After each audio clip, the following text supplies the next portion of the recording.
Oh, we need to start recording. I'll start again. Good meeting. Good evening, everyone. Welcome to the special meeting of Citizens Law Enforcement Review Board. I'll go ahead and call roll. I am here. Mary Ann Pintar. Here.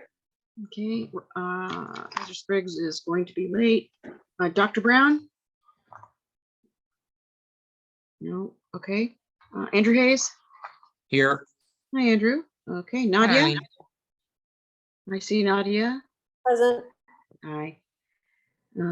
Bonnie? I'm here. I thought I saw you. Okay. Ariana Frederico Mondragon, I'm sorry. Here. Okay. Oh, there you are. Okay. Tim Ware? Okay. G.I. Wilson? Here. All right. We do have a quorum. Thank you.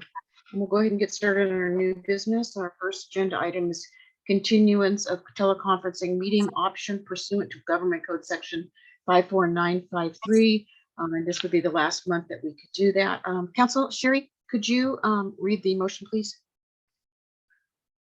Sure. If CLERB would like to continue teleconferencing for the next 30 days, the appropriate finding would be to find that CLERB has reconsidered the circumstances of the state of emergency and that state and local officials continue to recommend measures to promote social distancing. Okay, thank you. Is there a motion to approve that? Okay, Gia Wilson, is there a second? Second. Was that Ariana? Yes, Okay. Ariana. Okay, sorry. Okay, we have first and a second. Any other discussion? Do we have any members of the public that want to make a comment? Chair Delaney, I see no request to speak. Okay, thank you. All right, I will call for the vote. Paul, would you mind doing the roll call for the vote? Chair Delaney, Yes. Vice Chair Pintar, Yes. Mr. Hayes, Yes. Ms. Keen Ayub, Yes. Ms. Kank, No. Ms. Federico Mondragon, Yes. Mr. Wilson. Yes. The motion passes 6-1, Chair Delaney. Thank you. All right. Second one is the reconsideration of in-person meeting time. Mr. Parker, do you want to explain a little bit about why we're asking for this? Sure. Back at the August 2022 meeting, when we were discussing in-person meetings versus virtual meetings, this board voted to, when we started the in-person meetings, to start at 6 p.m. at the County Administration Center. At this point, we'd like to, I think there was a request to reconsider that start time for the in-person meetings. And I believe that the request was to reconsider it and move it back to 5:30.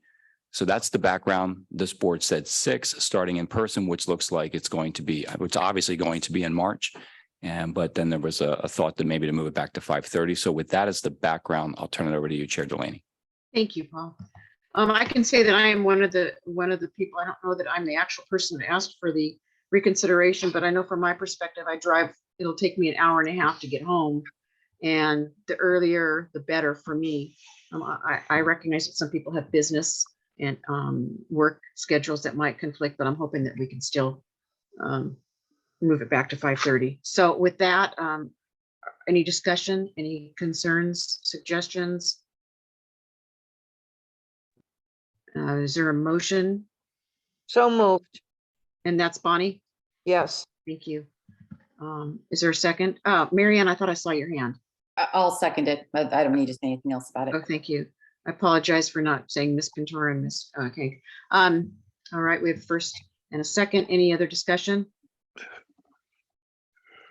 All right. Mr. Parker, could you take roll for that vote, please? Just confirm there's no public comment on that. Oh, I'm so sorry. You're right. I didn't see. I don't see any. I want to make And sure. I apologize to the public again. I cannot see the public. I can only see members and our investigators. So I do apologize to the public. Chair Delaney, if it helps you, I can see the public pretty easily if you'd like me to help you with that. But that would be terrific. Thank you. Okay. Between I don't you. have any comments at this time. Okay, great. Thank you. All right. With that, Chair- Mr. Parker, Chair Delaney, Yes. Vice Chair Pintar. Yes. Let the record reflect that Dr. Brown is here. Dr. Brown. I didn't hear, so I'm gonna have to, I can't vote. I didn't hear the, The motion, Dr. Brown, the motion is that we were reconsidering moving the meeting back to 5:30. I agree, yes. Okay, thank you. Mr. Hayes, Yes. Ms. Keen Ayub, Yes. Ms. Kenk, Yes. Ms. Federico Mondragon, yes, and Mr. Wilson. yes, Motion passes. Great. All right, the next one is a policy recommendation, the San Diego Sheriff's Department policy release reviews conducted by the Critical Incident Review Board, CIRB, which is what was our attachment A. And I'm going to turn the meeting now over to Mr. Parker. Thank you, Chair Delaney. I do see one request to speak. Great. Do you want me to do the request to speak first, or you want me to present the item? Why don't you present the item and then we can hear the request? Unless that is not to do with that particular, let's go ahead and see what they want to, what they have to say. And if it's regarding your presentation, maybe they can wait until afterwards. Okay, at this point, that request has gone away. Oh, So okay. no request to speak. And basically, so this item it's a policy recommendation that we are making to this board to clarify a couple of things for the Critical Incident Review Board. A little bit of background, and I detailed this in the letter to the CLERB board that was released to the public. As we know, the California State Auditor, one of the recommendations that the auditor did and released on February 3rd of last year was to increase the transparency of the Sheriff's Department reviews of in-custody deaths. The legislature should require the Sheriff's Department to either make public the facts it discusses and recommendations it decides upon in the relevant Critical Incident Review Board meetings, or to establish a separate public process for internally reviewing deaths and making the necessary changes. On March 14th of last year, the Sheriff's Department Media Relations news release that was released when Sheriff Kelly Martinez was acting Sheriff Martinez made a release entitled Investment in San Diego County Jails. That release stated that on February 4th of last year, the day after the audit was released, acting Sheriff Kelly Martinez directed that all in-custody deaths, including natural deaths, be reviewed internally by the Sheriff's Department Critical Incident Review Board. And that's happened. And that should be commended that has happened. She also directed, quote, that these reviews be made publicly available, end quote, which will occur in the future, in the near future.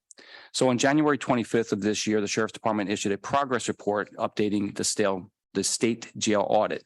And in that, it was relayed that upon completion of the critical incident review of an in-custody death, the department will publish a brief synopsis of the facts it discussed of the incident, any recommendations or action items, policy revisions from the incident review, and the dates those items were accomplished. So that tends to, if you look at it, tends to be a little different or much different than the original statement that the reviews, quote unquote, will be released. The brief synopsis is not the review. So I'm recommending to this board that you consider a couple of items. Number one, the recommendation would be that upon completion of the Critical Incident Review Board proceedings of an in-custody death, that the Sheriff's Department publicly release the CLERB final report. If they're unwilling to release the CLERB final report, consider establishing, as recommended in the audit, a separate public process for internally reviewing deaths and making necessary changes. So a separate public process if they're not willing to do the final report release. And then also one of the things that, and again, I contend that internal public policy contributes to the organizational culture and change as needed. The internal policy 4.23 that deals with CLERB talks about the focus of CLERB. And the focus is, per the policy statement, to assess the department's civil exposure because of an incident, with the goal of identifying problem areas and recommending remedial actions so that potential liability can be avoided in the future. That's the policy statement about exposure and liability. The website is a great message, and it's our hope, obviously, that it's on the website, that's the message, right? The message is the review aims to identify misconduct, criminal negligence or behavior, policy violations, training or equipment deficiencies, or other areas where we can make improvements to make our facilities safer for staff and individuals in our custody. Now, obviously, you could say that that policy statement and the website statement aren't necessarily contradictory, but the website overview seems to indicate the safety and care and concern that the department has. And I'm asking this board to see if they would be willing to put that in their policy statement as that pertains to their culture and communication. And so that's pretty much the overview. And then one final thing you could add to it is to codify any implemented changes into the policy and procedures section. But that's where we stand. That's the recommendation to this board. And we have at least one request to speak publicly.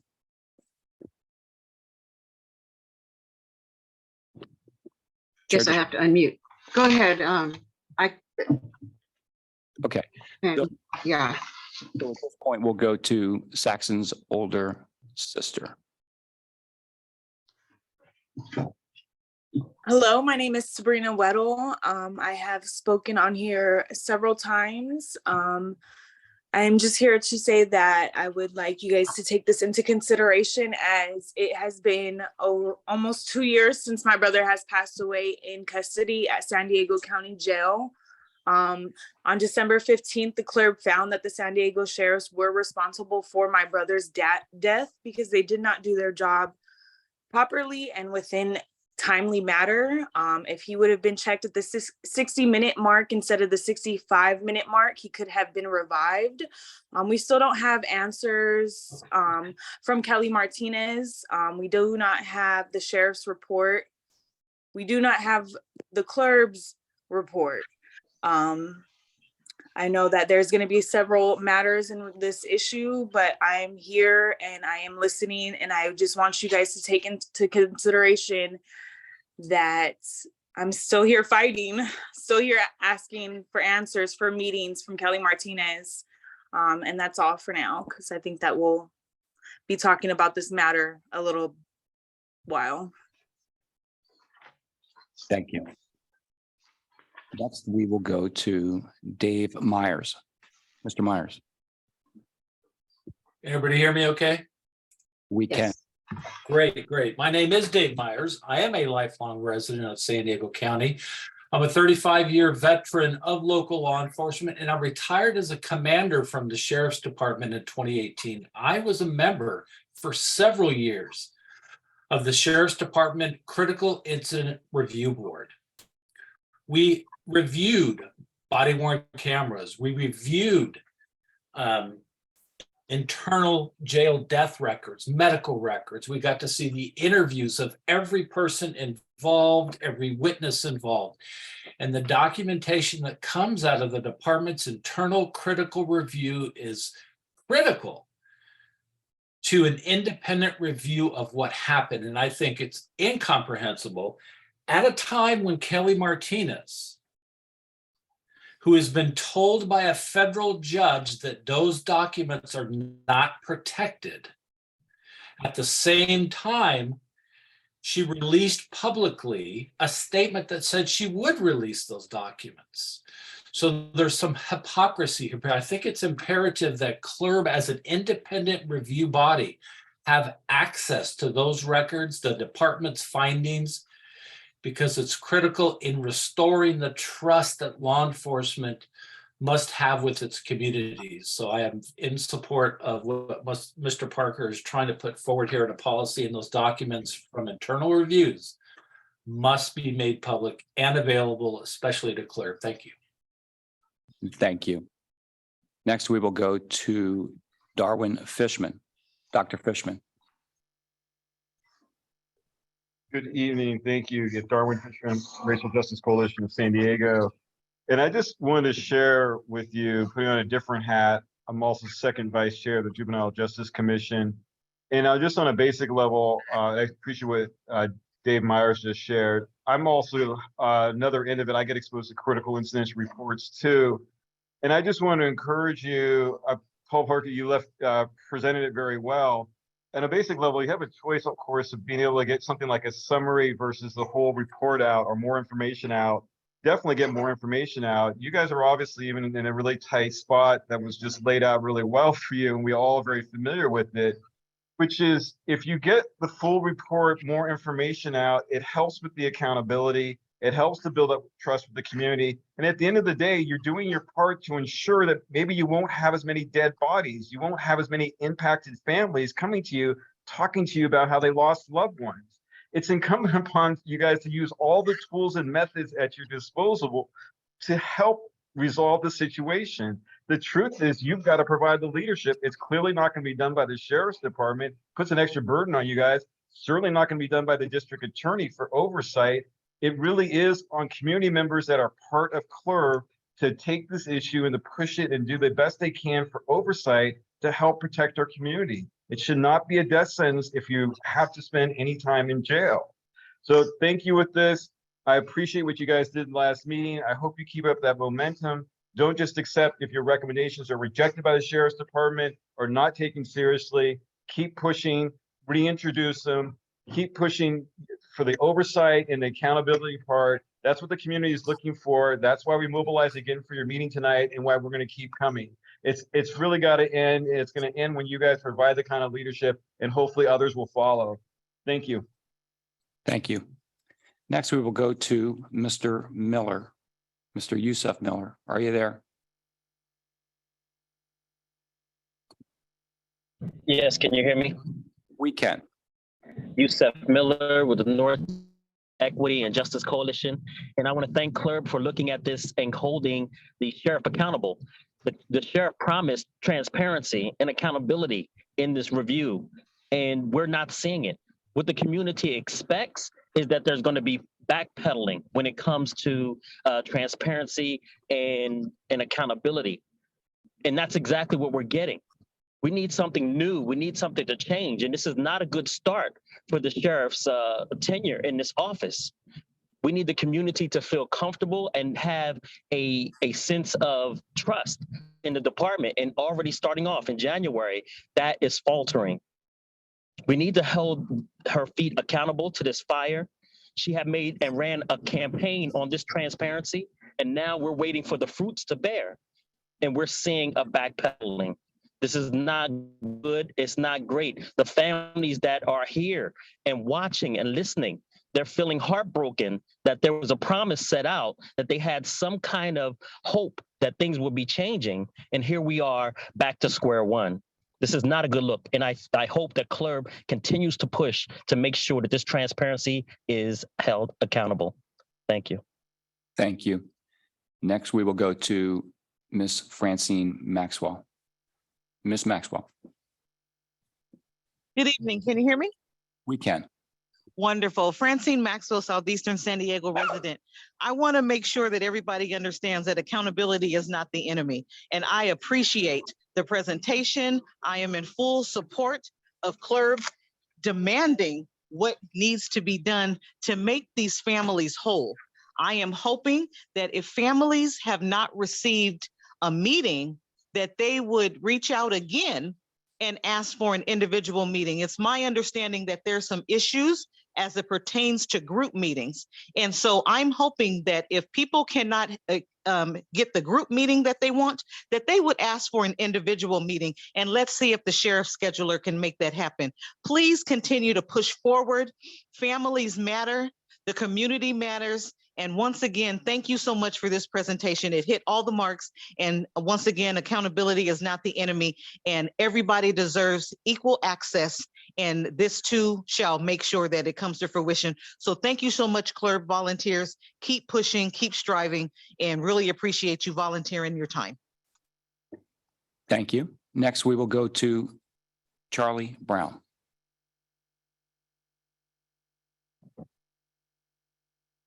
Are you there? Mr. Brown? I'm not Mr. Brown. That's my email. Okay. All right. My name is Joyce Leslie Crawford. Raymond Vogelman was deceased as of October last year. Next week, I will send out my traditional email requesting a copy of his autopsy. But CLERB is the only way. As Mr. Miller said, you are the people here. North Equity can only do so much. They don't want to even give information. This isn't Memphis. There's a blue wall here. It's not quite as tragic as there, but they don't even hear us. So that's all I'm saying. They have to give us some information of how our loved ones died. That's all I have to say. Thank you, ma'am. And with that, I don't see any other requests to speak. Actually, I do have a request to have something read into the record on this item. It comes from Debbie Kamens. And it says, "My name is Debbie Kamens, and I support the CLERB's recommendation to publicly release reviews conducted by the Critical Incident Review Board, particularly to have the most comprehensive information possible be released for incident reviews. Thank you, CLERB, for continuing to push the Sheriff's Department to be held accountable." I do have one other request to speak on this item, and I'll go to Mary Best. Ms. Best. Yes, can you hear me? Yes, ma'am. Yeah, thank you so much. I'm Mary Best, and I'm a member of Racial Justice Coalition and therapist and resident of San Diego. I made a request for general because I was addressing some of the other issues that were brought up on the second piece. But I think the piece that disturbs me, and I'm certainly greatly appreciative. You know, you hear us, you hear family members, but you've heard in these meetings the frustration and anguish of family members who've lost loved ones that didn't need to die, because especially because of, you know, mental health issues and substance abuse issues. So I think this thing about the Critical Incident Review Board being absolutely public, and that the focus, it's a concern that the focus becomes on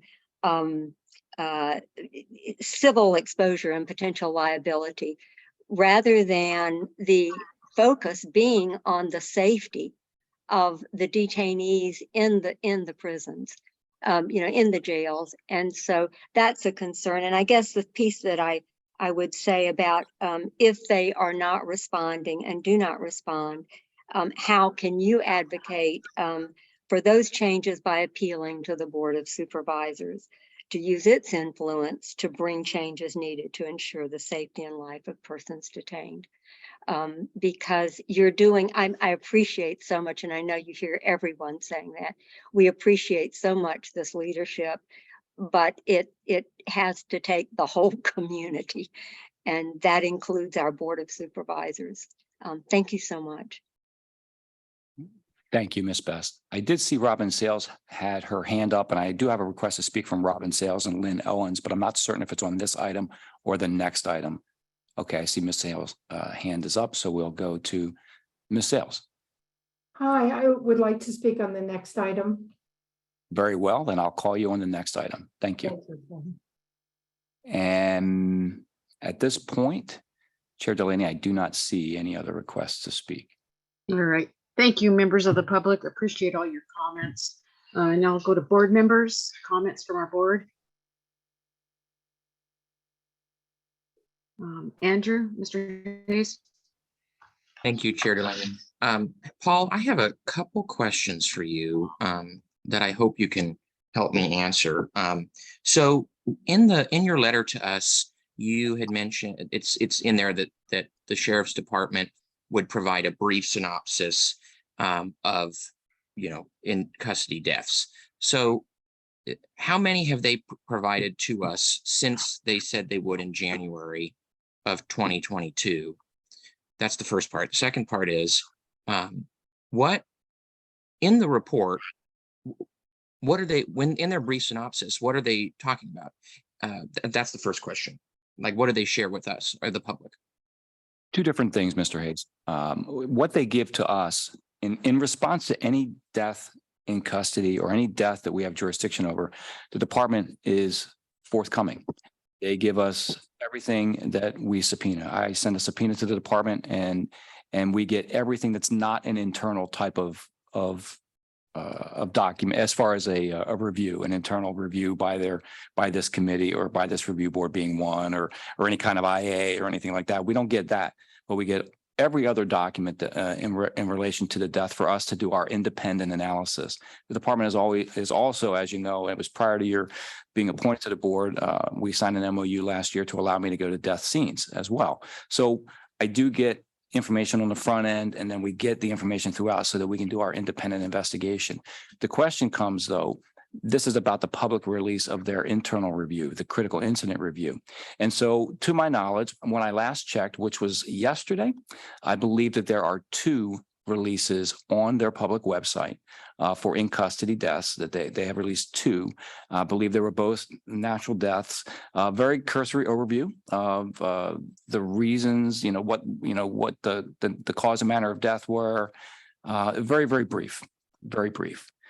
So it's on their website, but what they give us is a heck of a lot more comprehensive. But again, we still are not privy to, we don't know what's in those reviews. We don't know if a policy has been violated on the part of, if they've determined that. We don't know. We're not, as a matter of routine, told if any training issues have been identified or what comes from that. And those are things that would be part of that review. And I know the department has said that part of the synopsis, they'll identify those things as well. Any recommendations or action items they're going to release. But to get the whole report that has all of those things detailed, we don't have access, and nor will the public. Does that help, Mr. Hayes? It does. It does. The other thing is, I had seen that the sheriff's department had responded to press inquiries about this topic, saying that they would respond in 2 weeks. So have you had any conversations with the department about kind of what their response might look like? I mean, that you're privy to share with us? No. No? Okay. I just wanted to, they said they'd respond, so I'm just curious. So, okay. Thank you. Thank you. Ms. Pintar? Thank you, Chair Laney. Paul, if you know the answer to these questions, that would be great. Do other law enforcement agencies have a similar CIRB? And if so, are those reports made available to the public? That's my first question. The second question is, I think what I have heard, that not even the families of someone who has died in custody are seeing these reports. Is that correct? And do you know if that's the practice in other agencies? The families of the folks who have died are certainly not seeing the CLERB reports.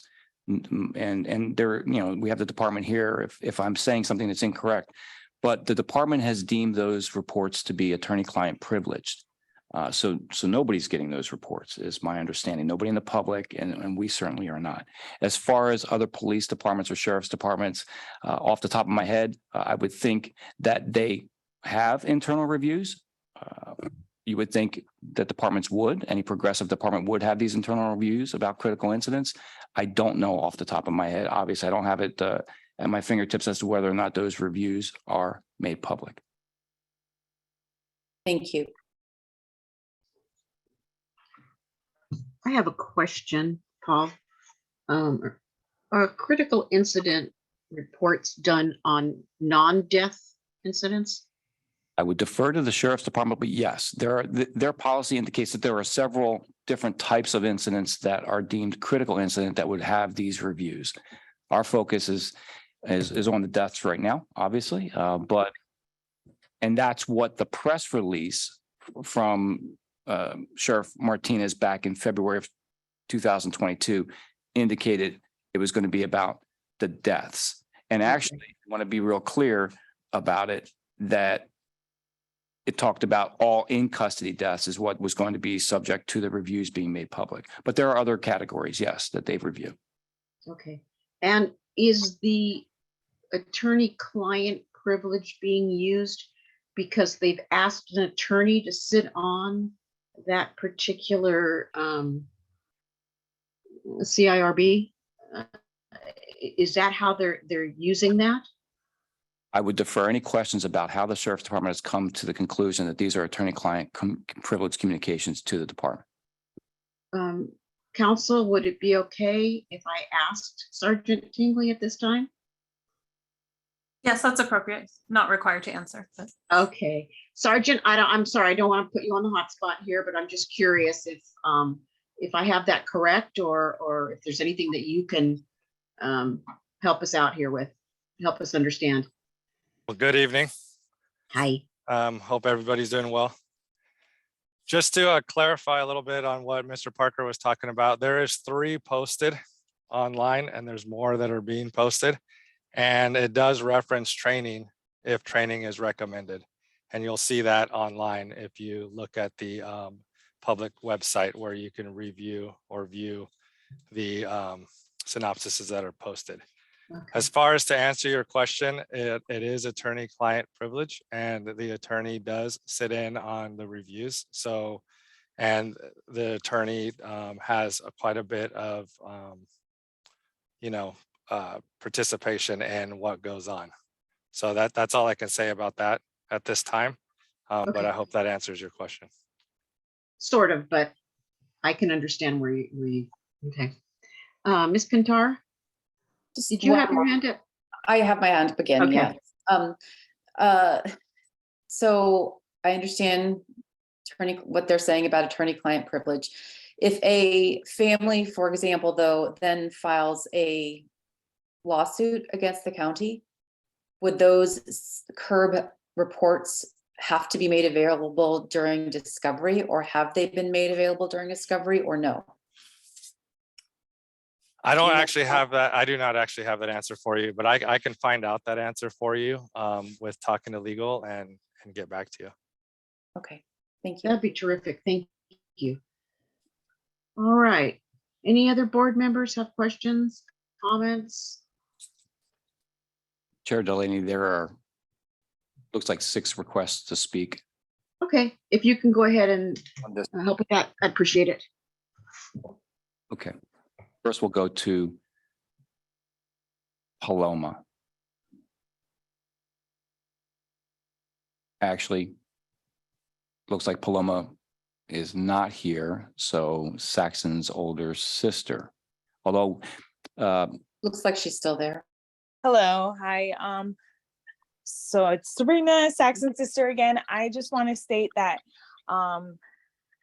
it is only, I wanted to first ask, what is the difference between a natural death and an accidental? Are they only going to be releasing natural deaths? And what is the difference between a natural and an accidental? And when will the accidental deaths, those families get that information? And I just want to state that we have, they make it only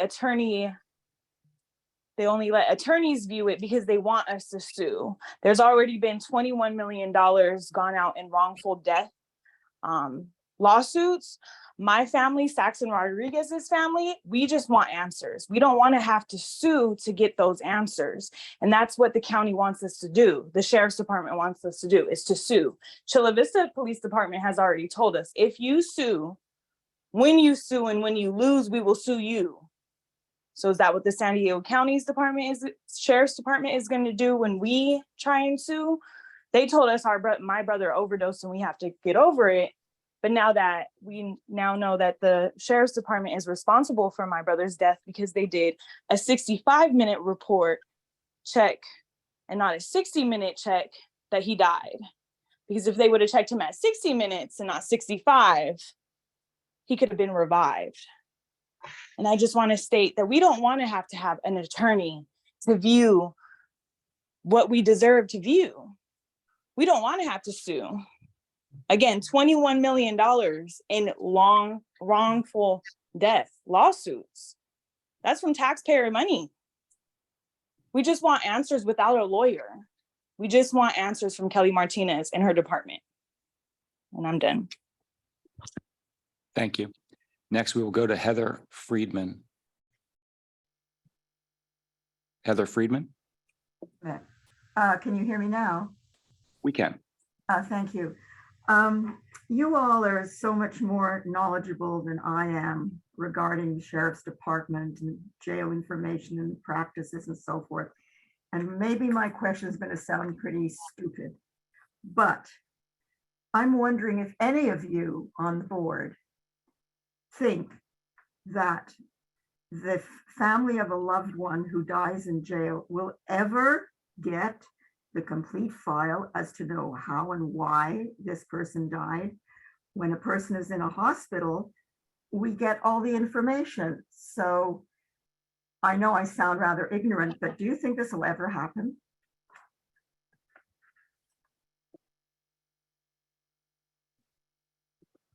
Thank you, Ms. Friedman. And it's up to the board if anybody wants to respond to public comment. So I'll leave that hang out there for you folks. And next we'll go to Ms. Vogelman.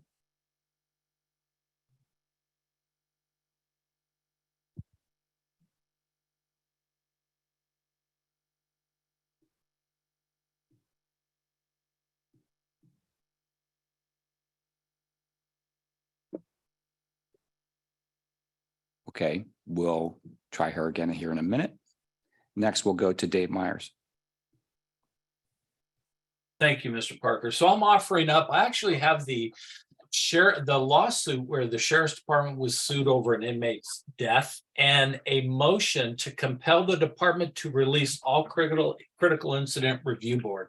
I have a copy of the motion, the department's pleadings, and the department's expert, Lieutenant Grenewald, who claims simply because they sit an attorney in a CLERB meeting and claim attorney-client privilege, the judge denied them that privilege. That was a false privilege, and the department was forced by the judge to release to the plaintiff's attorneys critical incident review documents. I'm happy to share these pleadings and declarations with CLERB. Just tell me who you'd like me to email it to.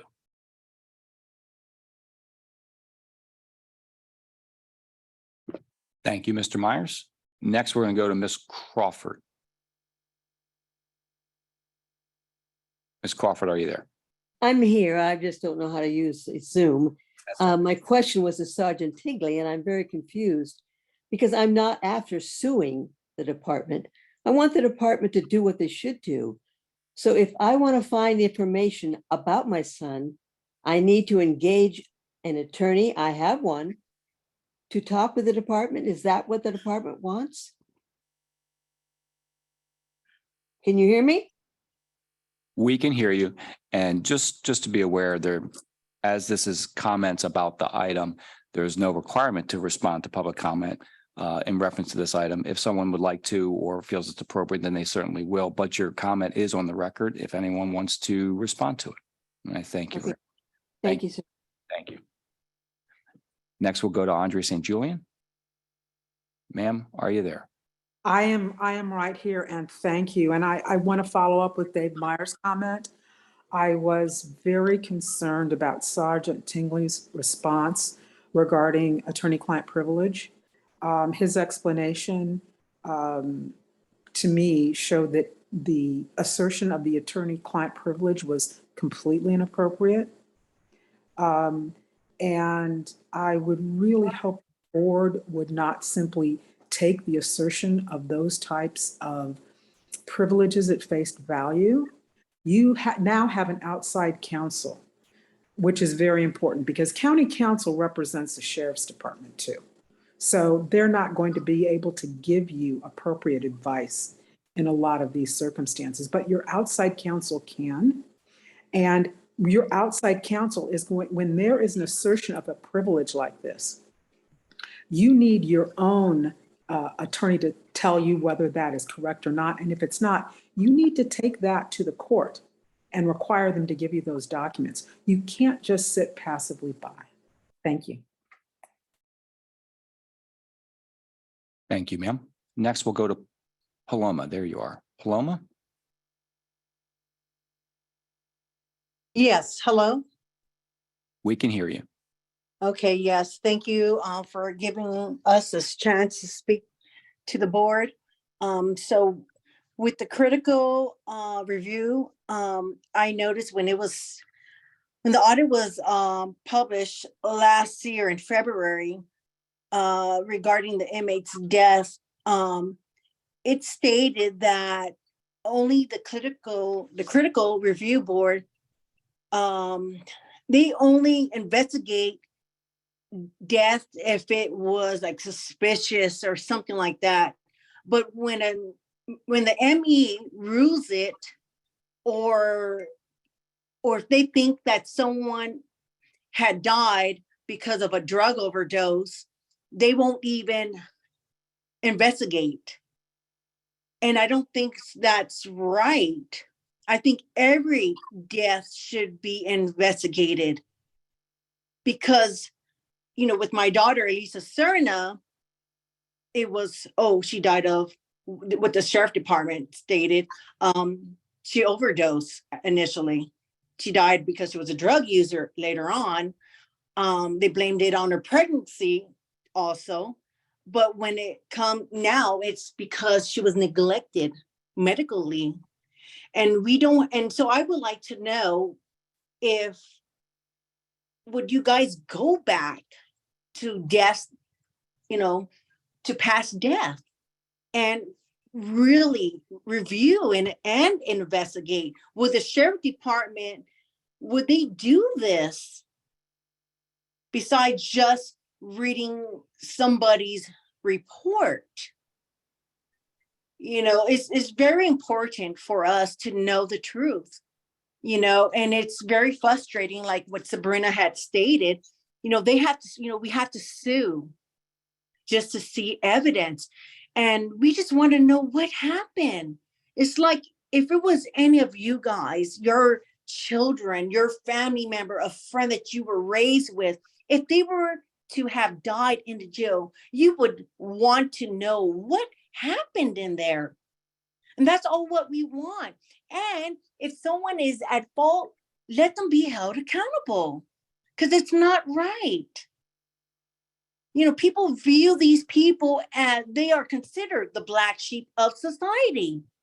But it doesn't matter. She was my daughter, mine.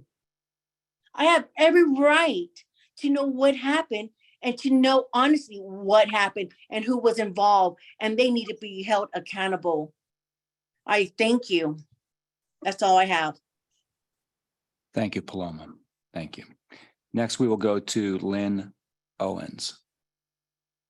Lynn Owens, are you there? Yes. Mine is short, CLERB.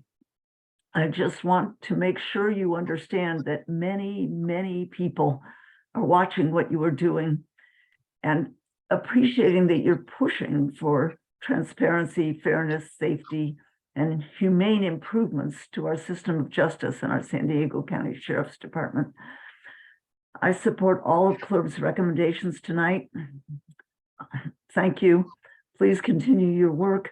There is so much that needs to improve. Thank you. Thank you. With that, I do not see any additional requests to speak from the public. Looks like Vice Chair Pintar has a statement, as does Ms. Keen Ayub. Okay. Ms. Pintar?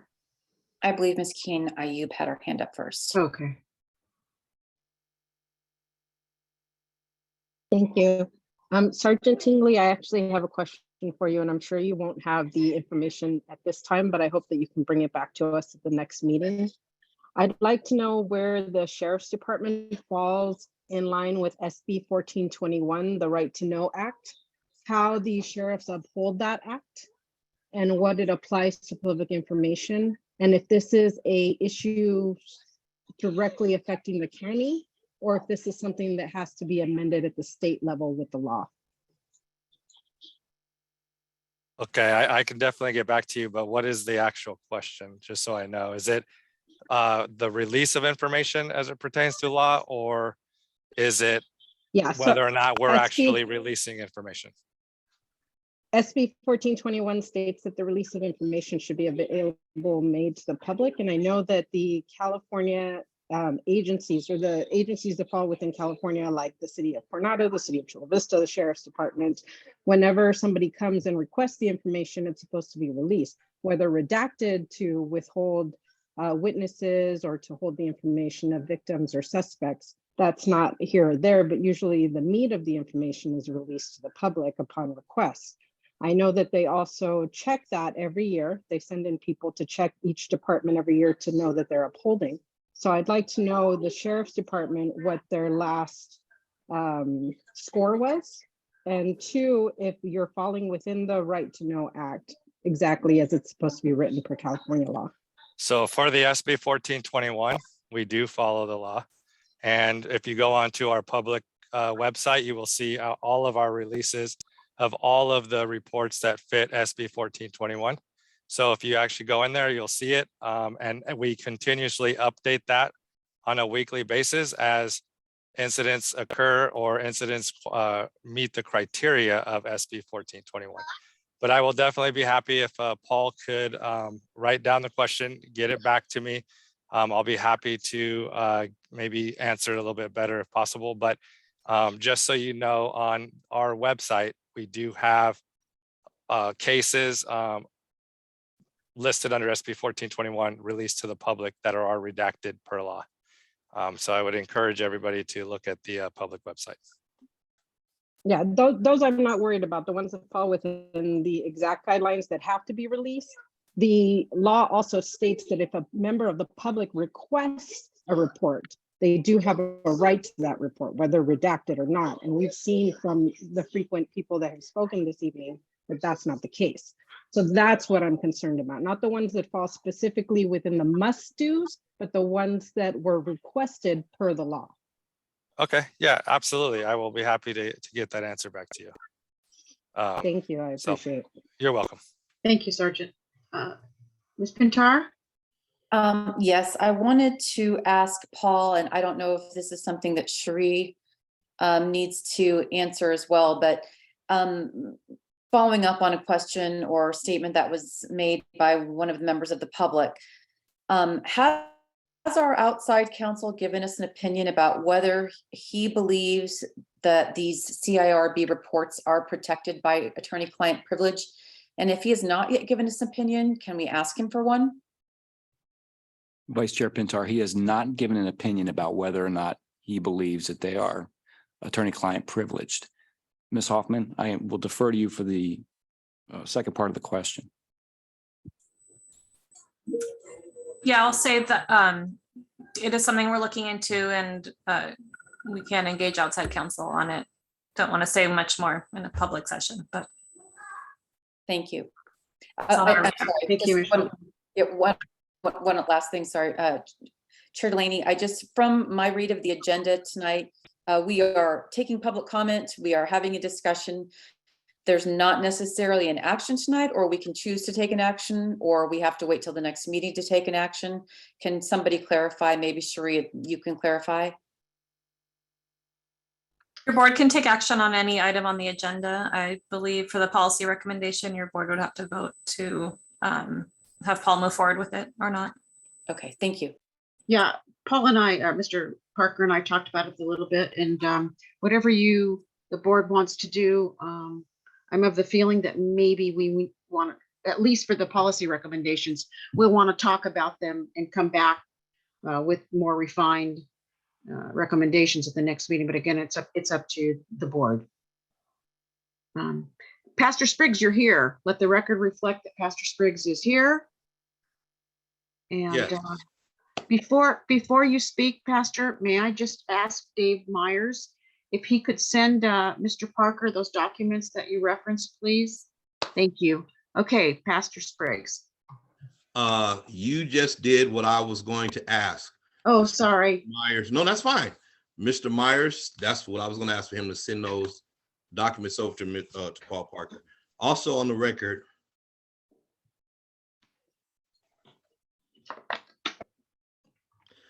I want to let the families know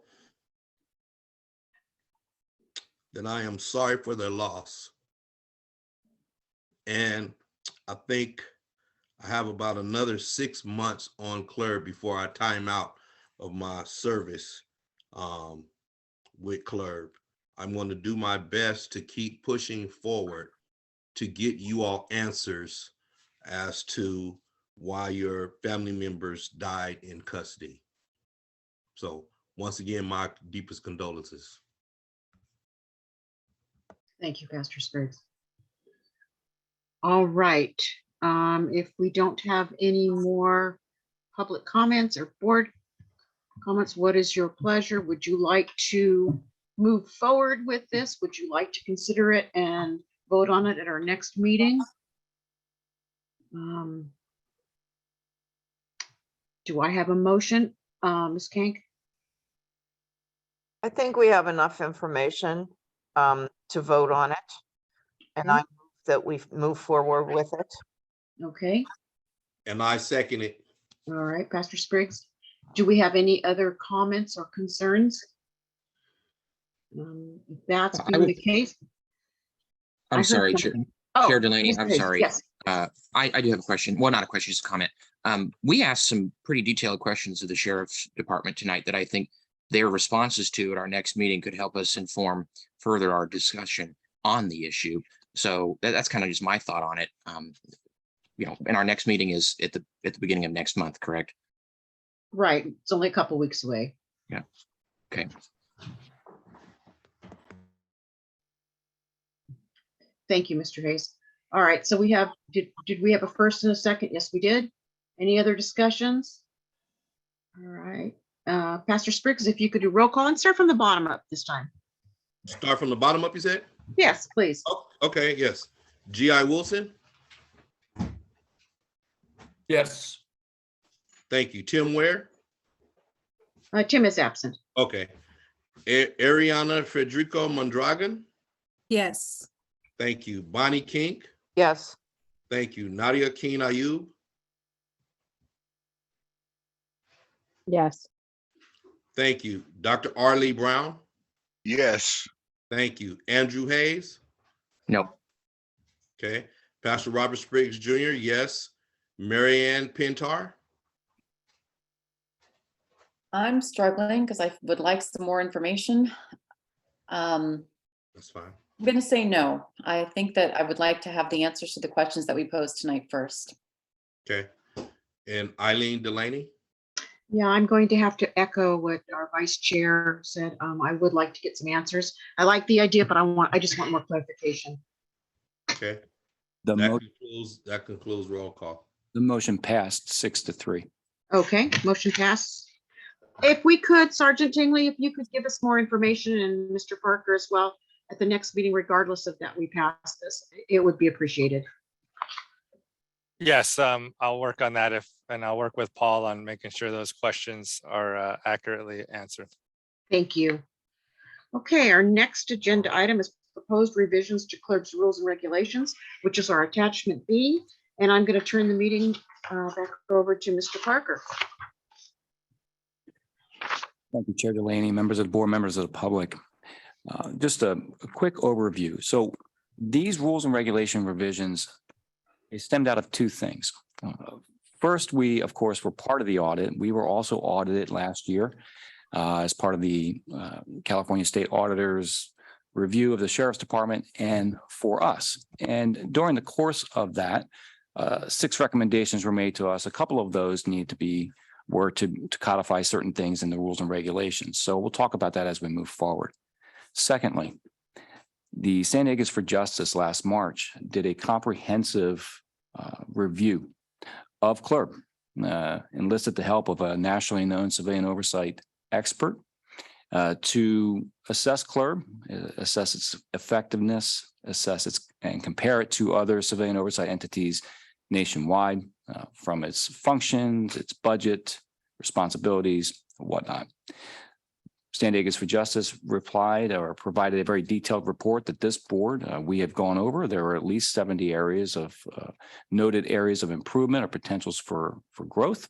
This board approved us to move forward with pursuing several changes to jurisdiction and things that we can and should rightly do.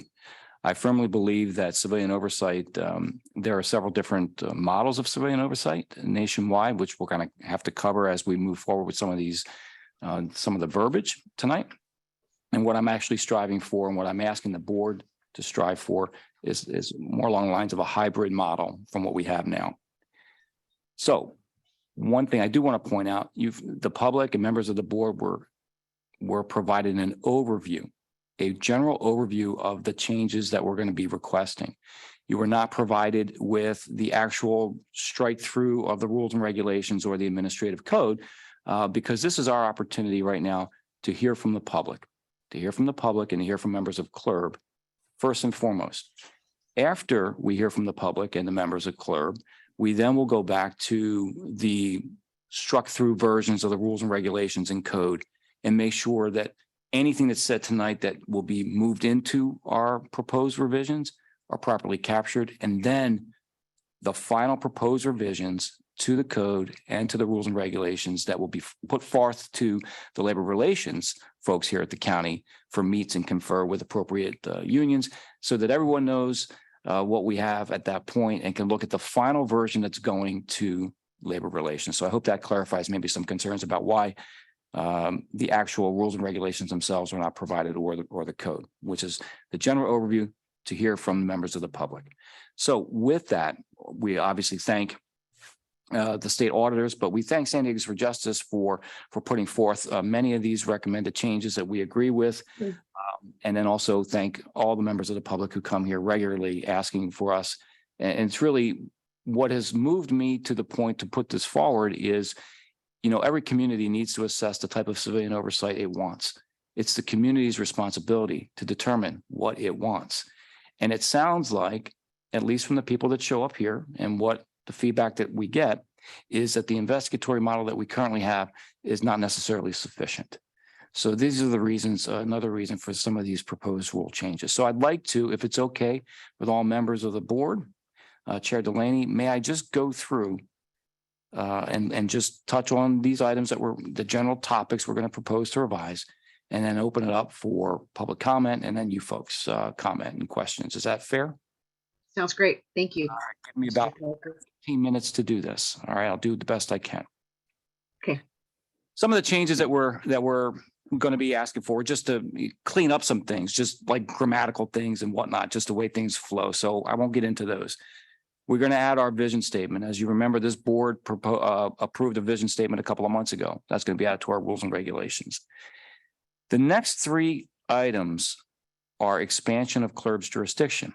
And so, as you know, since I've been back as the executive officer, and since this board has been, the members of this board, the composition of this board, we have been talking about getting jurisdiction over medical service providers, those folks providing medical care in the detention facilities of the county. We firmly believe that we're not getting the whole story when it comes to what's going on, what's really happening from the medical perspective in the county. So we've been asking for that. And I've been telling this board and the public that that's what we're doing. We're going to be doing the best we can.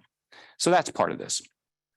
One of the things that stemmed from an October 25th debate that at the time Under Sheriff Martinez had with her competitor for the sheriff race, October 25th, there was a debate in which the question was asked along the lines of, should CLERB, what should CLERB's jurisdiction be? And Sheriff Martinez's response was something along the lines of that, quote, all classifications should be, and then she said, anybody working in the facilities or patrol with power over what's going on, that she would support that. So we are going to move forward with asking for expansion of CLERB's jurisdiction for all employees of the Sheriff's Department. And I met with the Chief Probation Officer and Assistant Chief Probation Officer and let them know, hey, we're doing this for the Sheriff's Department. That's what we're going to push for. Nobody says this is going to happen, right? Because there's so many different layers and next steps, but we're going to push for that. So we're going to ask for the same thing with the Probation Department. So that's the reason that those expansion of jurisdiction issues are there. That's where they stemmed from. And that's where we are right now. So we also are going to ask for, we are asking to expand CLERB's jurisdiction to include audits, monitoring, and perform an analysis of Sheriff's Department and Probation Department policies and patterns in practice. The term audit and monitoring is kind of a tricky term, and I can imagine, and I know it's tripped up people who've read this. All kinds of people who have read this, that we don't have the, we're not auditing, and we have to follow certain guidelines for audit and whatnot. And so my response is that's a poor job on my part for communicating. It's simply, there are four models of civilian oversight. One is investigatory, which we are, independent investigatory. One is review, which means that you review the work, you review complaints that the department itself has done on its internal affairs investigations, and you say whether or not you as a civilian oversight body think that that's been done correctly. Then there's an audit and monitoring model. that audits and monitors complaints, audits and monitors some things that go hand in hand with what has been implemented, what is the outcome of those things that have been implemented. And then some civilian oversight agencies actually look at pattern and practice type of investigations. What is exactly going on internally? So we're asking for those things. That's what we're asking for. It's basically to combine and become the fourth model nationwide, which is a hybrid model. That's what I'm asking for here. Okay, that's what I'm proposing, I should say. So we're also to do the audit and monitoring and the pattern and practice investigations. What I'm asking for is for access to department reporting systems for the purpose of getting that information ourselves. Right now, and I'll be very clear, and I think it needs to be made very clear. I believe when we ask for information from both departments about the complaints and the deaths, I do believe that we get the information that we ask for. I do. I've not seen where we haven't. I don't have a suspicion that we're not. But what I'm asking for here, when it comes to auditing and monitoring and conducting pattern and practice investigations, to have access to run the numbers and look at the data ourselves. So also, we defined audit, we defined medical service provider, we defined monitoring, we defined specified incident, just housekeeping type things to define so that our rules and regulations kind of capture. We changed, we're recommending to change subject officer throughout our rules and regulations to subject of investigation, because we're not, if this goes through, we wouldn't just be investigating officers, it would be civilian employees as well. And we'll talk about contractors in a minute. We at CLERB right now, since our inception, I believe, we hamstring ourselves. We tie our own hands about the cases that we can investigate. Because if they are not filed within 1 year of the incident giving rise to the complaint, we can't look at them. Absent physical or mental incapacitation or absent incarceration on the part of the person making the complaint. So absent those three things, if something happens right now, today's January 30th. So if something happened January 30th of last year, and someone made the complaint to us today, we can't look at it. The Sheriff's Department, Probation Department, they can. Now, the extent of investigation, if it's something, a minor, a discourtesy or something along those lines, I don't know. The extent of investigation that may be done may not be as much as something really, all kinds of maybe criminal acts or false reporting, false arrest, uses of force, whatever the case might be. I'm sure that the departments would look into that no matter when the time was that they got the complaint. We'd like the ability to do the same thing, and the only thing stopping us is our own rules and regulations, So we also wanted to propose an expanded definition of misconduct, but that was simply to cover the misconduct on the part of medical service providers, because we didn't really have that clarified because we don't have that jurisdiction. We wanted to, and this is solely from the audit report, the state audit report. That is, our 1 year response is due back, the same as the Sheriff's Department's was. It's due back on Friday. And in part of that was they said we should make sure that our rules and regulations capture natural deaths, that we look at natural deaths. The reason that they did that was prior administration here elected to not look at natural deaths. And so because of that decision in the early, 2010 era down to 2016, 40 deaths, CLERB didn't look at because they were natural. And so the thought was, well, no misconduct can happen. That's obviously not the case, which is why since I've been the EEO, we're looking at natural deaths, but they want that codified, and it should be. And that's what that is there for. In our annual report, I'm simply adding that we should propose or present the results of all audits and monitor and pattern and practice investigations, to put that in the annual report. Now, the next part, the California State Auditor made it very clear that one of the recommendations was for CLERB to modify its current agreement with the Sheriff's Department and the Deputy Sheriff's Association to allow CLERB investigators to conduct independent interviews of the Sheriff's Department sworn staff. So we're in the process of having these conversations with the Deputy Sheriff's Association. and now the department. We still contend, so this has been an agreement that's been in place for 25 years, and it's being looked at, of course, as it should be, rightfully so. We contend that the rules and regulations and the code that mandates in the discharge of its duties, the review board shall receive complete and prompt cooperation from all officers and employees of the county. We believe that that emphasized phrase should be sufficient to enforce the complete and prompt cooperation of all county employees. And we're going to do that, keeping in mind and afford the protections of the Public Safety Officers Procedural Bill of Rights to not only those peace officers that we currently do right now, if they elect, very rarely, but if they elect to go through with an interview with us, we'll do the same thing for all employees of both departments, even though they may not be public safety officers. We're going to make sure that we afford them the same protections. Contract service providers. And so contract service providers, that's something that we're looking to put in the rules and regulations, but obviously conversations need to be had with Department of Purchasing and Contracting and whatnot. There are probably provisions right now that says that anybody that's here on a contract needs to comply with the rules of the county, but there's nothing really clear that states that they also need to be subjected to investigation from a civilian oversight entity, right? So we put that in there. That's going to be something that's a down the road thing, depending on where what is implemented and not through our recommended revisions. Currently, such cooperation that we talked about a little earlier, currently in our rules and regulations, it currently states appearing at and answering questions during interviews. It says that. But what we like to add to it are a couple of things. As you know, the Sheriff's Department and Probation Department, we make policy recommendations. We believe that that's our most that is really the thing that we've done over the last year that has forced a conversation, that has resulted in dialogue, and that may have resulted in some changes. But as you know, the Sheriff's Department, Probation Department, they can decide right now that they're not going to respond anymore. I don't see that happening.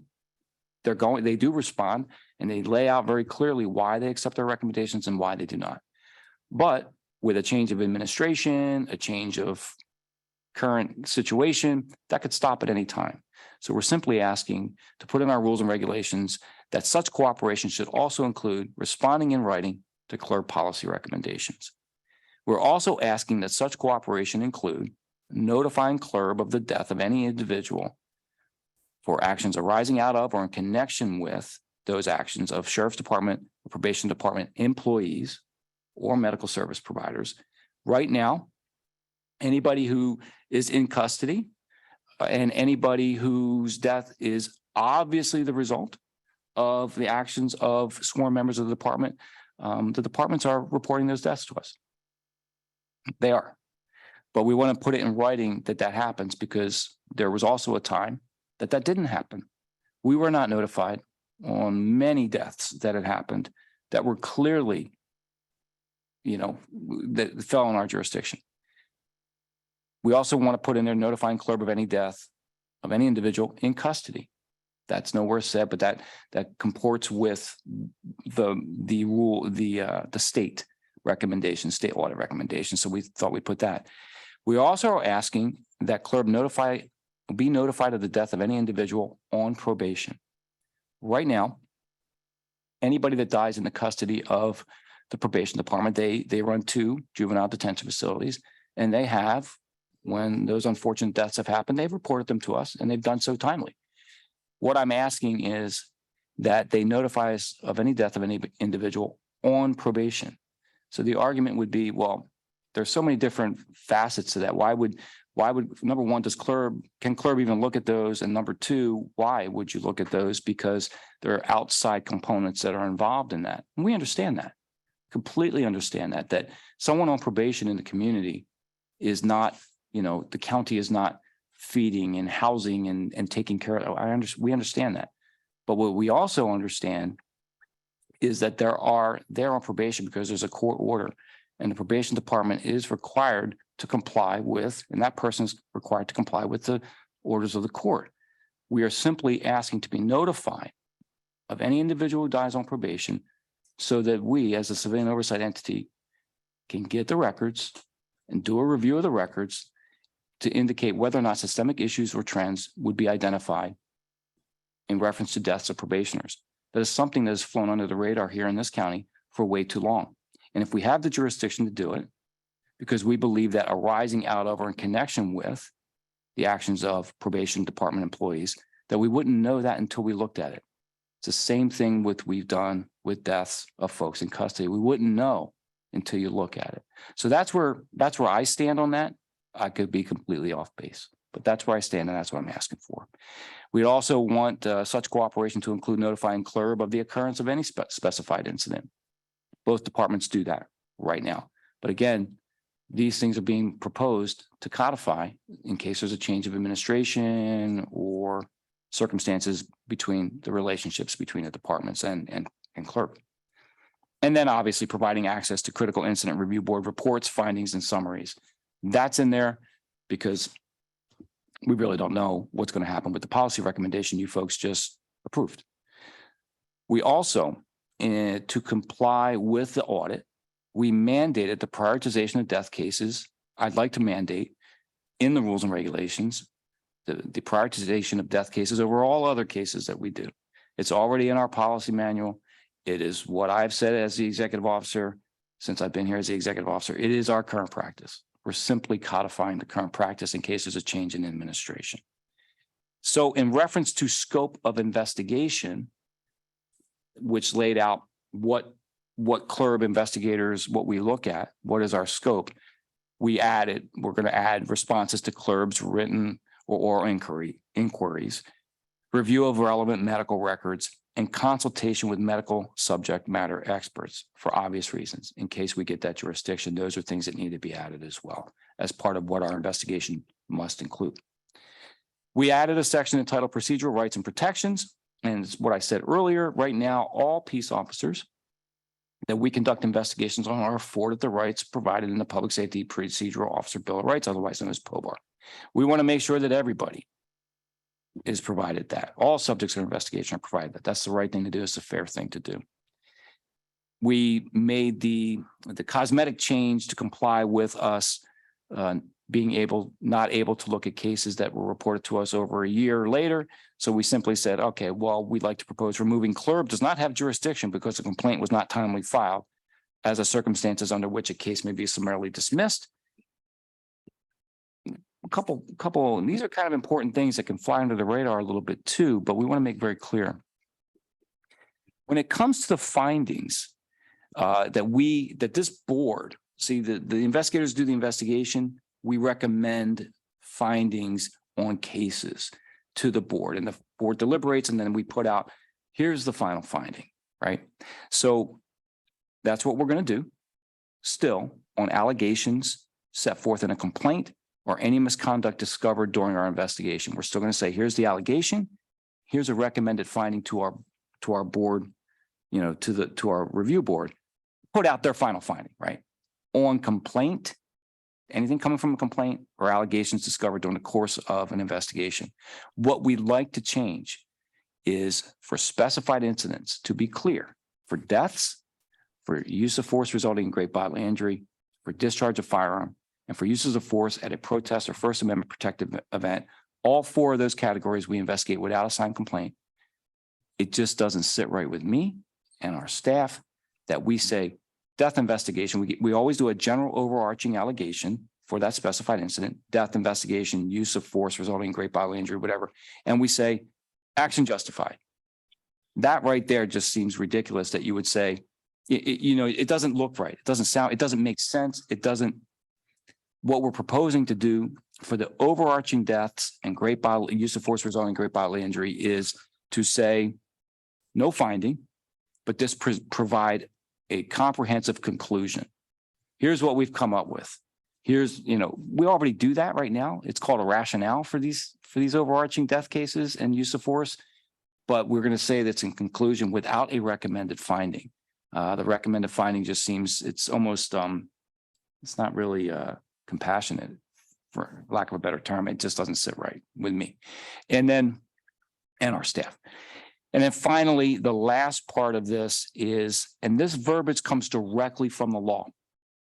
is to add that a case may be reopened for reconsideration if the requirements of POBAR are met. Because right now, POBAR lays out some things that we don't currently have. We don't reopen a case, or we can't reopen it for reconsideration if so we want this verbiage here about significant new evidence has been discovered that is likely to affect the outcome. And then one of the following conditions exist. And that's notwithstanding the 1-year time period. That's kind of a big deal. So all of that will strengthen our ability to reopen a case. Consideration. And again, the verbiage comes directly from POBAR.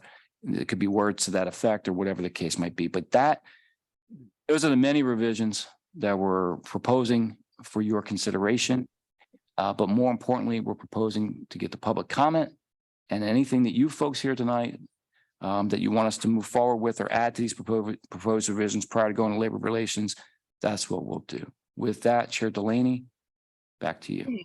Thank you, Mr. Parker. It's a lot to consider. I think what I'd like to do is have us discuss this, review this, listen to public comment, and then report back next month as we've gotten a chance to go over each one to discuss any changes, revisions, et cetera, that we might want, because this is a lot to do just in one night. So with that, I'm going to turn it over to you, Paul, Mr. Parker, for public comments, and then we'll go to our board comments. Yeah, and again, that's the point of tonight, is to hear the public. Hear Right. that, and then you folks consider, and then we move forward. So right now, Andrea St. Jude, are you there? I am here. I am here. I so deeply want to thank you, Paul, the rest of the board, for moving forward in such a wonderful way. You've been very open to comment and made by the public, and I really think you're doing everything you can to really meet the concerns of the community. I'm particularly pleased that there seems to be an understanding among the board that this can't be done in just one night tonight. The community hasn't yet gotten the actual draft of the ordinance or the rule changes, and that's really critical to read the specific language to be able to make it a really informed comment. I very much appreciate the summary, and that was very helpful. But, you know, I will give some comments, but they are just a few comments. There's so much more that I would need to say, but there's not going to be time tonight. So what I would also say, in addition to continuing this matter next month as well, I would hope that the board would be open to receiving comments in additional forms. If we can send a letter or something of more detailed comments after we've received the actual proposed ordinance and rule regulation, I would welcome the board being receptive to that. I very much appreciate that. So I'll just jump in and say that we would appreciate that as well. I want to check with council, if members of the public send something to Mr. Parker, can he send those individually to us, or do we have to go over those at the next publicly? They can be sent to the rest of CLERB, but they will be made available to the public as well. Okay, great, terrific. All right, great. Go ahead. Just wanted to double check on. Thank you. I will make sure to send a very detailed analysis after I get the actual language. So, but just a few things to highlight. The expansion of CLERB to include auditing and monitoring functions is really excellent. Thank you for that. My only concern is that the summary was short, and so what that expansion looks like is something I really want to see, because that is so important. It is probably one of the most important things an oversight board can do, is really auditing and monitoring. So I thank you for that. And one example, a big issue in the jail system is the lack of functioning safety equipment. Is the ability to audit and monitor the functioning of safety equipment. Is that going to be part of it? And that's just one small example, many more that would need to be included. I think in my earlier comment, I said something and I want to emphasize it here. County council represents the sheriff's department, okay? The county council should not also represent CLERB. CLERB has an outside attorney, yes, as a follow-up or that they can use in some instances, but actually CLERB should have its own independent counsel and should be forbidden from relying on county counsel to give it a legal opinion, because their opinion, since they represent the sheriff's department, it puts them really in a very difficult position to appropriately represent you. So that would be something that I think should be part of the changes that you are going to make. And to follow up on that, this ordinance and the rule changes should, the amendments should be written by your outside counsel, not by county counsel. County counsel represents the sheriff. They should not be putting in amending an ordinance with a watchdog, the sheriff's office. And I feel very, very strongly about that. I think the pattern and practice suggestions, adding that, so wonderful. That is so, so crucial. But for example, one thing I think that also needs to be added that I didn't see in there is that there is nothing that allows you to get discipline and complaint records against those over whom you have jurisdiction. How in the world can you do a pattern and practice investigation if you don't have access to the records that are going to help you decide whether there's a pattern or practice? That needs to be included in there. There doesn't appear to be any time deadlines for some of the additional requirements of the law enforcement agencies. You can mandate that they do things, but if you don't have time deadlines on when they can do them, it makes it very, very difficult. I do have to say that the proposed language regarding the reopening of a case based on new evidence is a little problematic for me. I think I'm very glad that it's there. I'm very glad that it's opened up, but I think it could be opened up a little bit more than that. And unfortunately, Ms. St. Julian, I've had to restrict your time for the 3 minutes. My apologies. What I would look forward to is everything that you're saying has been documented in the minutes, and then any other concerns and requested changes, of course, would be forthcoming in the documentation you're going to provide. Thank you. Mr. Myers. Thank you, Mr. Parker. And yes, I did, Pastor Spriggs and Chair Delaney, I did email Mr. Parker those federal pleadings. Thank you. So again, my name is Dave Myers, lifelong resident of San Diego County, 35-year veteran local law enforcement, retired as a commander in the Sheriff's Department. I'm here to support the proposed revisions put forward by Mr. Parker. I call the items much needed CLERB reforms. CLERB cannot effectively operate with one hand tied behind its back. Without proper access to all jail records and all employees associated with an inmate's death, as an example, access to all possible witnesses and reports, documents by CLERB recommendations are in effect moot, useless. Over the years, Sheriff's leadership team has dismissed outright most of CLERB's recommendations. CLERB's been around 30 years. The idea of civilian oversight of law enforcement in San Diego County is well ahead of its time, but CLERB's role and responsibilities have not kept up with current community expectations and changing law enforcement dynamics. I fully support the CLERB reforms presented here today, but I would ask that they include additional reforms. Mr. Parker outlined a desire to have access to a probationer's death, but has not advocated for district attorney investigators who caused the death. District attorney investigators are peace officers. Here's an example. San Diego Police Department, go to conduct a fourth waiver search of a probationer in the city of San Diego, shoot and kill them. You have no jurisdiction. Other than under Mr. Parker's recommendation, you'll get notified.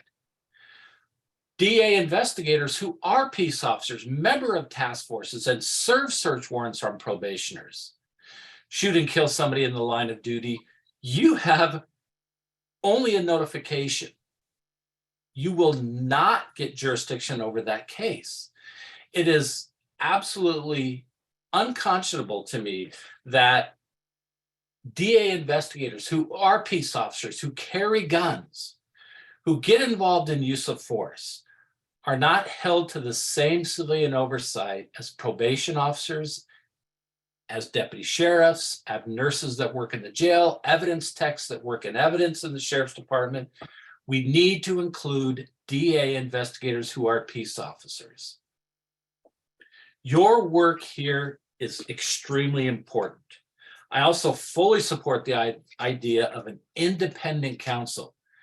Cherie, every time I've been here, you have been absolutely wonderful as county counsel, but it's imperative as an independent oversight board that you have full-time independent counsel to advise you as an independent body on what to do going forward. Thank you. Thank you, Mr. Myers. Next, we will go to Yusef Miller. Mr. Miller. Yes, can you hear me? Yes, sir. Yusef Miller, North County Equity and Justice Coalition, and I fully support this track in not only looking outwardly at the Sheriff's Department for corrections, but also internally to the CLERB for the corrections that we've been asking for on the streets for at least 2 years, from 2020, given the Elisa Serna case, all the way up until now, we're in 2023. And beyond that, well before 2020, the community has been reaching out and having very little faith in the CLERB because of their lack of teeth, the lack of power, the lack of jurisdiction. And this move from the San Diegans for Justice to give a comprehensive review of the things that might improve CLERB's function is something has been long coming, and we welcome it with open arms. But I do think that the review that you had of this process and the recommendations was too short to do an accurate job, in my opinion. I think a few days to look it over is not enough. I think with a really deep dive and real deep consideration, I think that the review of that report would yield greater fruit, give us more to chew on and more things to improve upon. The families have been asking for jurisdiction over staff as far as medical staff, mental health staff, and all kinds of other staff that we've been asking for a very long time. And I'm glad to see that that is in there. But there are other things that need to be included in this type of review and outreach for CLERB to have jurisdiction over. I'm so glad about the steps that have been made moving forward, but we need some larger steps and longer steps to make sure that we get a proper document once it hits the street the first time. We don't want this report to give us a half-hearted report. Not that anyone is not doing their due diligence on this, but it's a risk when you do it quickly and a cursory look that it might come out not as strong as it could have in the beginning. So we're asking for a more intense look at and consideration to get a more full round review of what CLERB could be doing in the future and apply that in a way that hits the street in a nearly 100% way. We know we can't get to 100%, but we need as best foot put forward in this effort as possible. And the outside counsel is going to be critical. Having an outside counsel not being restricted and not having the conflict of interest at county council that county council will bring. And the trust of the community is hinged on outside counsel, outside investigations, outside all these things the community has been asking for years. So let's reflect that in this meeting. I mean, in this report and in the reform measures from the report. Thank you. And in reference to the public comment, the whole point of tonight's meeting was to provide the general overview and to receive the public comment so that we can move forward with updated proposed revisions or whatnot after receiving the public comment. So very happy to hear the public and continue to hear right now with Dr. Fishman. Thank you. Back. I wanted to thank Andrea and San Diegans for Justice, their work, and thank you, Paul, for bringing this back up, Paul Parker for bringing this back up and following through on it and also doing it in a really serious fashion. Really appreciate that. I think it's really important for CLERB. I did want to follow up on her points and to support what she raised. Specifically, there's two things. One is the part about the county council. It's not an abstraction. We don't have to look far to see why that's such a big deal and why she raised that point. I was actually on the CRB when the city attorney attended our meetings, and I did not appreciate, Andrea and others had pointed that out to me about the issue and who they represent. I actually really didn't get it until we actually were looking at a case of the CRB, and the city attorney was there, and I noticed in the press, the paper, the family was suing the city, and that's who was defending the city. While we were quote unquote independent body in theory looking at this case, the city was being sued and the city attorney was coming to our meetings giving us CRB advice. That's why it's a conflict of interest. That's why the city had Measure B and it passed. And that's the whole change, hopefully at some point, that will go through. The other thing I wanted to bring up that's come up, again, I have direct experience with this, is the multiple complaints against officers. Again, CRB, I was there when it was not just forbidden to mention an officer had multiple complaints, but someone accidentally did that in a meeting and they were suspended from the CRB for doing that. And they were literally just asking a question: if that name looked familiar, did this officer have other complaints? This is obviously a huge deal. We know, of course, on a very basic level, quite often a good amount of the complaints come from a small percentage of the force, from law enforcement. And it's not unusual for officers, some officers, to have 10, 20, 30, 40 complaints, and they also escalate, they get worse. To make civilian oversight more effective, there's wholeheartedly agreement having access to that information and being able to effectively respond to that is really critical. So with that, those are not like little minor points that were raised. Those things, obviously, you really want to get right. You don't want the situation with something like the city of San Diego where you're having to go back and to do legislation and redo it and change it, especially since you have this opportunity. So I just make sure that as you move forward, you get these areas correct, listen to the community so you can continue to have effective oversight and move it to another level that really has an impact. We know that if you have this kind of oversight, it'll nip it in the bud before then. The law enforcement will take it seriously. They'll know that the powers that you have, and it'll actually make the. Sorry to keep cutting people off, but it's 3 minutes, unfortunately. So next we'll go to Sabrina. Hello, it's Saxon Rodriguez's older sister, Sabrina. I just wanted to make a quick statement that these meetings will only continue to get longer if we don't see change. I know that there was discussion about these meetings becoming public and in person.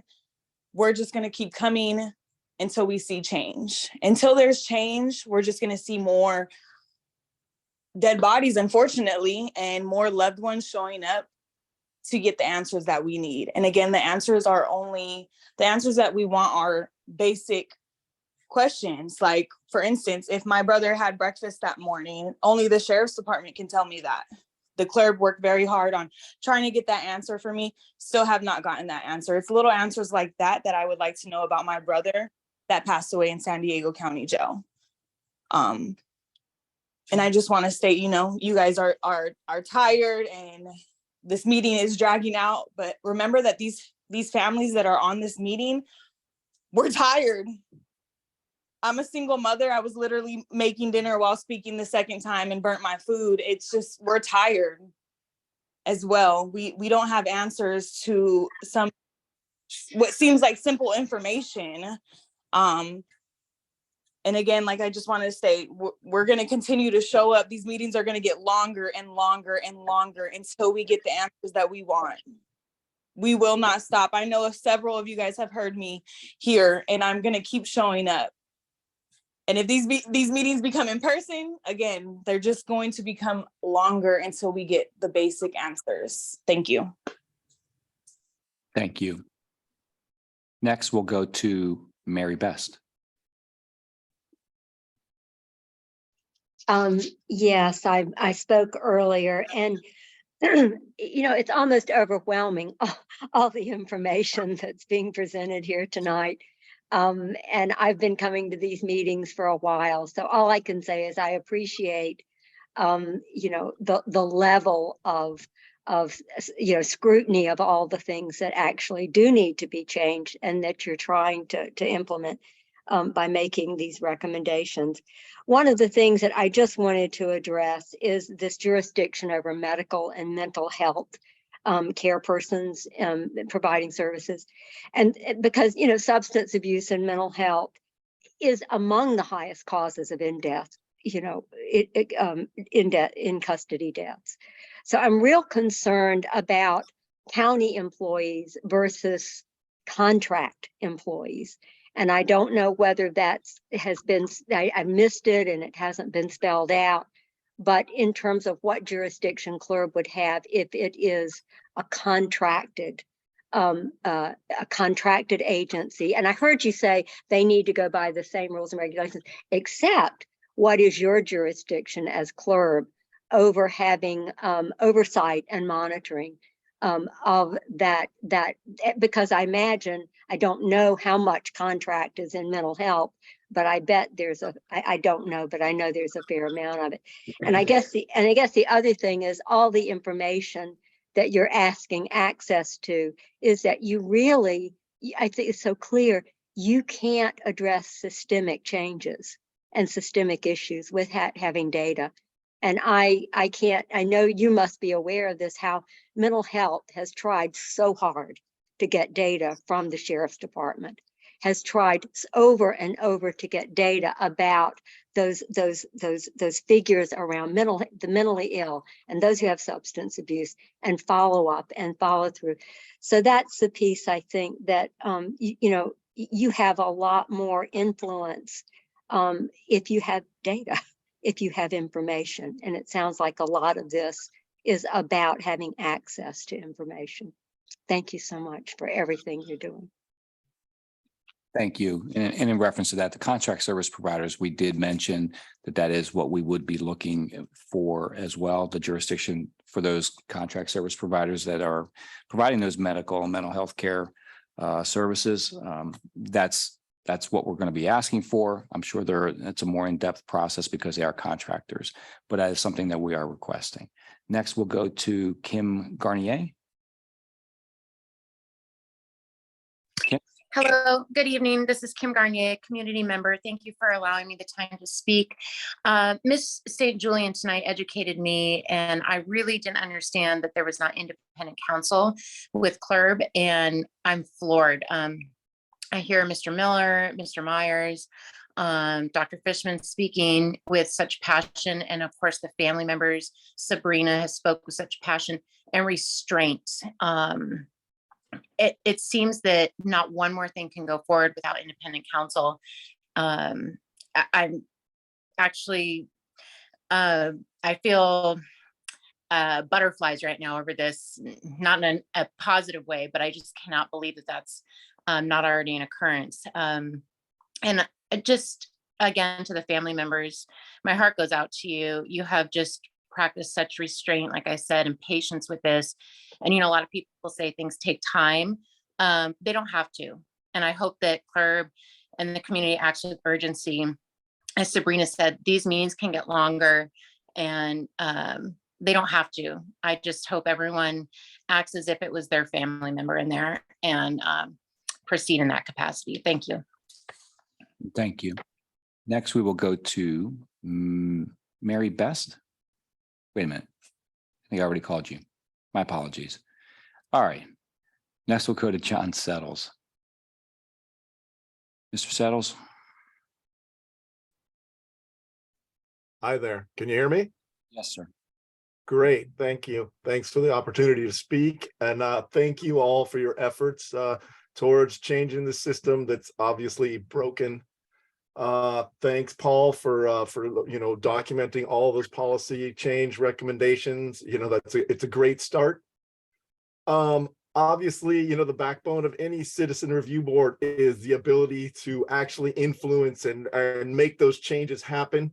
So, I support you all in moving in that direction, and hopefully, obviously there's a lot more that needs to happen before we as the public stop feeling basically powerless, right? Because my brother Matthew died in August in the jail, and since then, we haven't had a whole lot of information. It's curious to me that that so many of these internal reports that are that seem to be already filed, we don't have access to them. Now, I noticed, like it was mentioned, and I'm not sure that some of those were potentially had attorney-client privilege involved, but it seems to me if a report, created by a public servant was already filed in the case of, say, my brother's medical reports or internal incident reports in the detention facility, that those reports should be released to the family of someone whose relative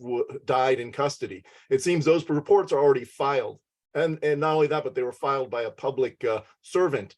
I'd appreciate any efforts to move forward in getting those reports in a quick and timely manner. Because today I had a conversation with the sheriff's liaison. Our original sheriff's case liaison said, "Oh, I don't know anything. The guy's in an office up in Fallbrook when my brother passed away down in a detention facility in Chula Vista."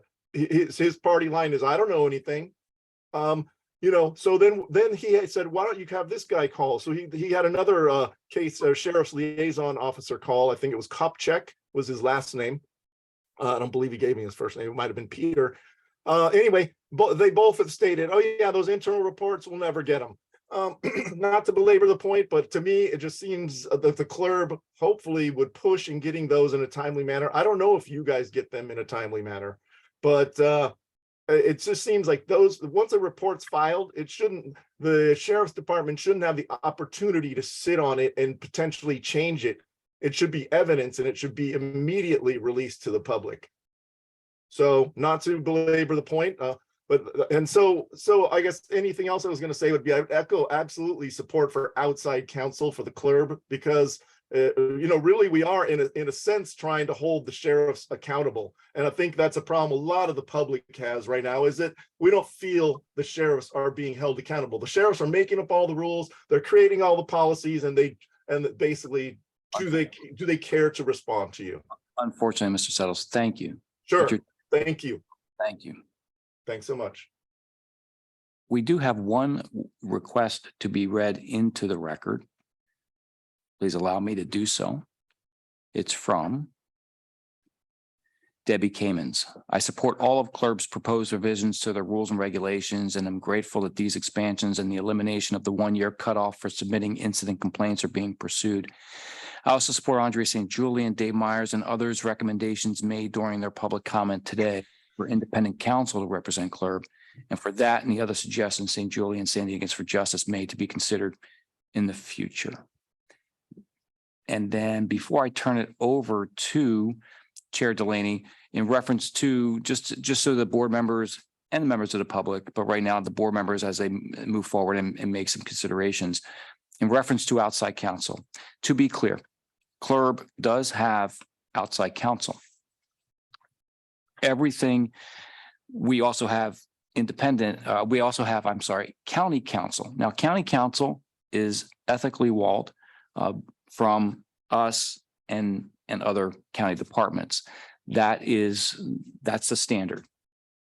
For us to use outside counsel, so that everyone knows, for us to use outside counsel, county counsel has to, for the most part, declare a conflict. And then at that point, I can talk to outside counsel. That's the way it goes right now. That's the rules. And I think I captured that accurately. And so that's where we are. So with that, I turn that back over to Chair Delaney. Thank you, Mr. Parker. I was going to clarify that as well. You did a great job. I want to thank you, Mr. Parker, for working on these recommendations. for our policy revisions. There, you did a terrific job. I appreciate that. So what I would like from our CLERB members now is to, over the next couple of, at least the next week or so, review these. Any changes, revisions, things that you want, like I said, changed, send that on to Mr. Parker. Members of the public, if you could do that as well, that'd be terrific. And then, Mr. Parker, if you can compile these for us for our next meeting so we can review those. We can go from there and we can do it in a comprehensive in good way. Do we have any, I should have asked this ahead of time, any CLERB members comments? Chair Delaney. Chair Delaney. Yes. There is one additional request to speak that came in Sure. after I cut it off. Sure. So, Robin Sales. Hi, thank you for taking my request. I asked in the beginning to be considered to speak now. Yeah, and I forgot. I apologize myself. It's okay. I really love the idea of the hybrid model. I've always thought the CLERB did not have enough power to influence changes at the highest level. My name is Robin Sales, representing Showing Up for Racial Justice North County. I would like to speak tonight regarding the expanding the oversight capabilities of mental health and medical staff in jails. And I know this is just a small point, but as Mary Beth said and others, this, and especially Sabrina, this is a really important issue that I would like to speak to. I'm a retired licensed clinical social worker, and I am a current member of the Behavioral Health Advisory Board for the County of San Diego.